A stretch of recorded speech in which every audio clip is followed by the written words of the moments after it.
Hello everyone, তো guys এই ভিডিওটা আমি অনেক মান্থ আগে শ্যুট করে রেখেছিলাম।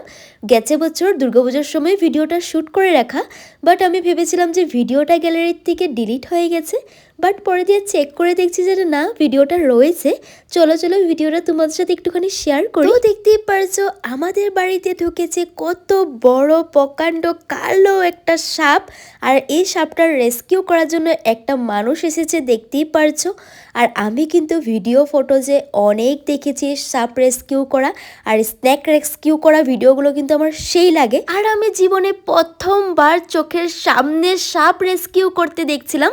মানে আমি স্ন্যাক রেস্কিউ করা ভিডিও প্রচুর দেখেছি আর অনেক ভালো লাগতো দেখতে ভিডিওতে, কিন্তু সামনের থেকে সাপ রেস্কিউ করা দেখে তো আমার সেই লেভেলের ভয় লেগেছে, মানে অনেকটা ভয় করছিল দেখে। সত্যি ওদেরকে অনেকটা স্যালিউট, ওরা অনেক জীবনের ঝুঁকি নিয়ে স্ন্যাকগুলো রেস্কিউ করে। আর আমার না সাপ দেখলেই প্রচণ্ড ভয় করে, আমি জানি আমি না, প্রত্যেকটা মানুষেরই সাপকে অনেক ভয় পায়। যাই হোক, এখানে অনেক কষ্ট করে স্ন্যাকটা রেস্কিউ করে নিল। আর এই প্রথমবার আমি আমার চ্যানেলে স্ন্যাক রেস্কিউ করার ভিডিও তোমাদের সাথে শেয়ার করলাম। তোমাদের এই স্ন্যাক রেস্কিউ করা ভিডিওটা কেমন লাগলো কমেন্ট করে জানিও। তো চলো, টাটা এভরিওয়ান।